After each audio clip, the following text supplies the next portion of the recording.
Hello students, welcome to my channel. So student, जैसा कि भारत के प्राचीन इतिहास के क्रम में मैं लगातार आप लोगों के लिए वीडियोस अपलोड कर रही हूं और आज की वीडियो में हमें पढ़ना है महाजनपद काल। देखिए, एकदम क्रम में प्राचीन से लेकर क्या क्या हुआ, एकदम क्रम में वीडियोस मैं लगातार आपके लिए अपलोड कर रही हूँ। तो सभी वीडियोस को अगर आप पढ़ना चाहते हैं तो इसी वीडियो के डिस्क्रिप्शन बॉक्स में मैं प्लेलिस्ट की लिंक दे दूंगी, तो डिस्क्रिप्शन बॉक्स में विजिट करके आप और पहले की वीडियोस को पढ़ सकते हैं। तो चलिए पहले हम महाजनपद काल को पढ़ लेते हैं।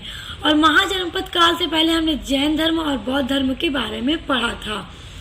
तो आइए आप पढ़ते हैं कि किस तरह महाजनपद का निर्माण हुआ, किस तरह से हुआ। चलिए देखिए, 6वीं शताब्दी ईसा पूर्व यानी कि जो 6 BC था उसमें महाजनपद का विकास हुआ। जैसा कि देखिए, जब हमने वैदिक काल को पढ़ा था तो उत्तर वैदिक काल में लोहे का जो यूज था वो बहुत ज्यादा हो रहा था। लोहे का आविष्कार तभी किया गया और उसका यूज लोहे का उत्तर वैदिक काल में बहुत तेजी से किया जाने लगा था। तो जब देखिए, जब उसका यूज किया जाने लगा तो उससे क्या हुआ कि उस टाइम की जो आर्थिक स्थिति थी वो बहुत अच्छी हो गई।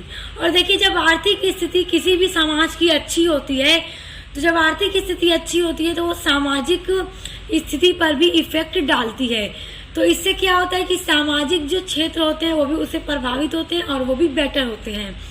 और जब सामाजिक क्षेत्र भी बेटर होते हैं, उन्नति की तरफ बढ़ते हैं, तो उससे राजनीतिक स्थिति भी बेटर होने लगती है। तो यही वजह थी कि आर्थिक स्थिति भी अच्छी होने लगी, उसके साथ साथ सामाजिक स्थिति जब अच्छी तो राजनीतिक स्थिति भी अच्छी हो गई।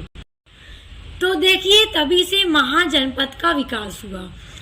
और देखिए, पहला जो रूप था जिसमें मनुष्य निवास करते थे वो कबीला होता था।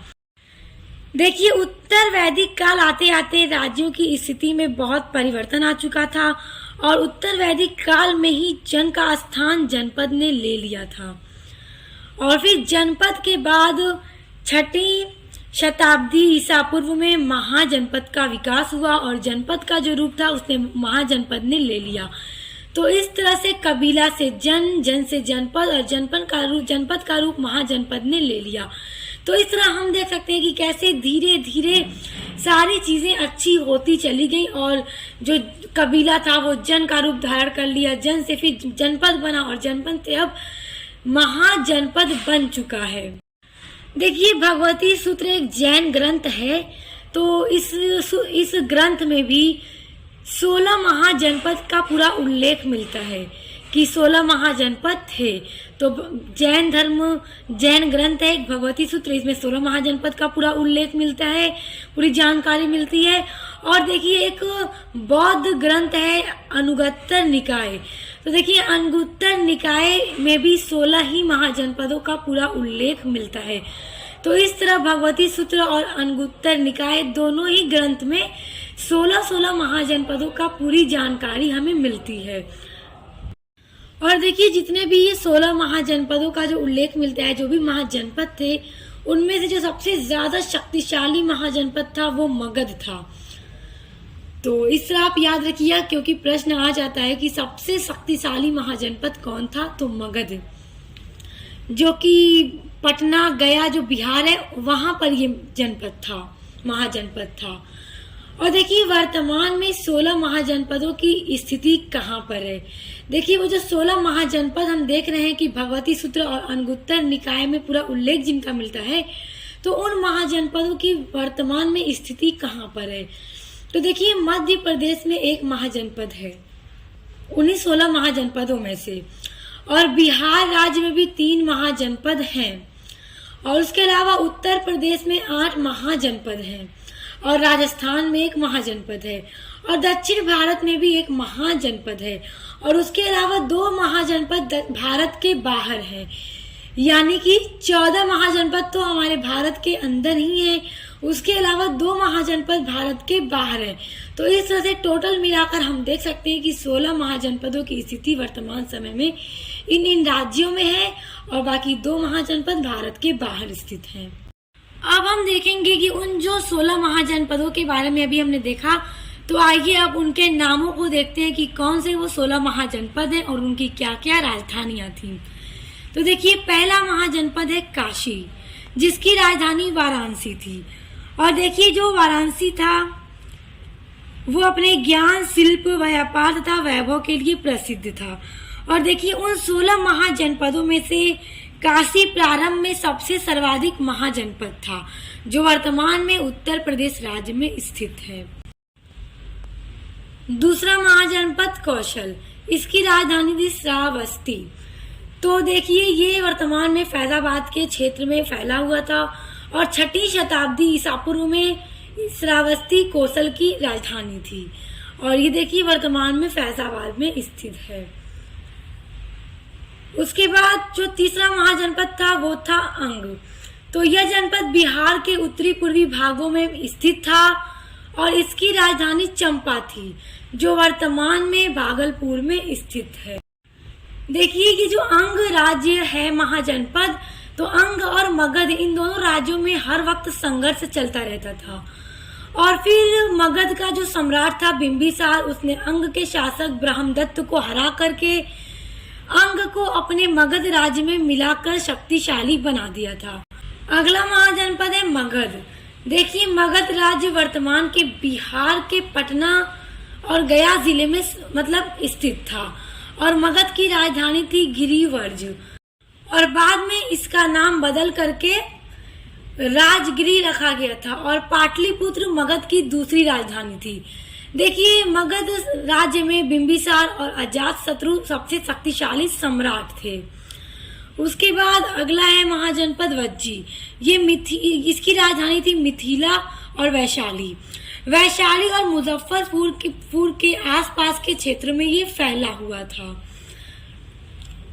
देखिए, उसके बाद अगला महाजनपद है मल्ल, जो कुशीनगर इसकी राजधानी थी और ये देवरिया के वर्तमान में देवरिया जो है उसी में ये फैला हुआ था और गौतम बुद्ध का ये महापरिनिर्वाण क्षेत्र था।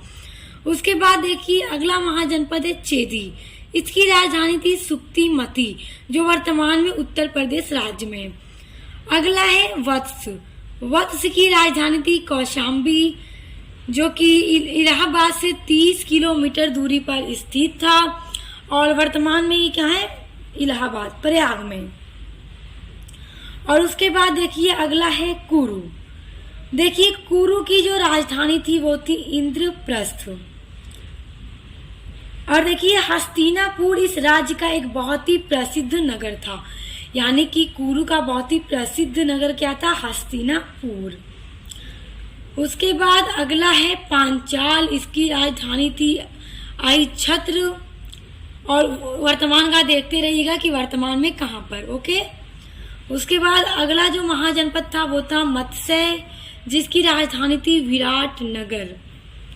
उसके बाद देखिए, अगला है सूरसेन, जो कि जिसकी राजधानी थी मथुरा। उसके बाद अगला है अश्कमक, जो कि पैठन और वोतन इसकी राजधानी थी। उसके बाद देखिए, अगला जो महाजनपद है वो है अवंती। तो देखिए, अवंती के उत्तरी भाग की राजधानी उज्जैनी थी और अवंती का जो दक्षिणी भाग था उसकी राजधानी महिष्मती थी। तो आपको ये दोनों याद करना होगा, अवंती के उत्तरी भाग की राजधानी उज्जैनी और दूसरी जो दक्षिणी की भाग की राजधानी थी वो महिष्मती थी। और अगला है गांधार। तो गांधार की राजधानी तक्षशिला थी और ये भारत के बाहर है। और देखिए, वर्तमान में जो पेशावर और रावलपिंडी जिले हैं पाकिस्तान में, तो उनमें ये उस टाइम सम्मिलित था, तो इसलिए ये भारत के बाहर है। उसके बाद अगला है कंबोज। कंबोज की राजधानी थी राजपुर। और देखिए, गांधार के उत्तर में वर्तमान पामीर और बदखशा में ये जनपद स्थित था और ये भी भारत के बाहर स्थित है। सो स्टूडेंट्स, आई होप आप इन महाजनपद के बारे में अच्छे से समझ गए होंगे और इनकी राजधानियों को याद रखिएगा, क्योंकि ऑब्जेक्टिव टाइप जब एग्जाम होते हैं तो उसमें इस तरह के क्वेश्चन जरूर पूछे जाते हैं। तो ज्यादा नहीं है, बस 16 महाजनपद है, सीधे सीधे नाम है, आप इनको याद कर लीजिए। देखिए, नेक्स्ट टॉपिक हमारा होगा मगध का उत्कर्ष। तो हम मगध के बारे में नेक्स्ट वीडियो में पढ़ेंगे। तो उसके लिए आप चैनल को सब्सक्राइब करके बेल आइकन को प्रेस कर लीजिए, क्योंकि मैं भारत के प्राचीन इतिहास के एकदम क्रम में वीडियोस अपलोड करती हूँ। तो वीडियोस पसंद आए तो वीडियो को लाइक, कमेंट, शेयर किया कीजिए और चैनल को सब्सक्राइब करके बेल आइकन को प्रेस कर लीजिए ताकि आने वाले वीडियोस के नोटिफिकेशन आपको मिलते रहें। तो अब मिलते हैं नेक्स्ट वीडियो के साथ।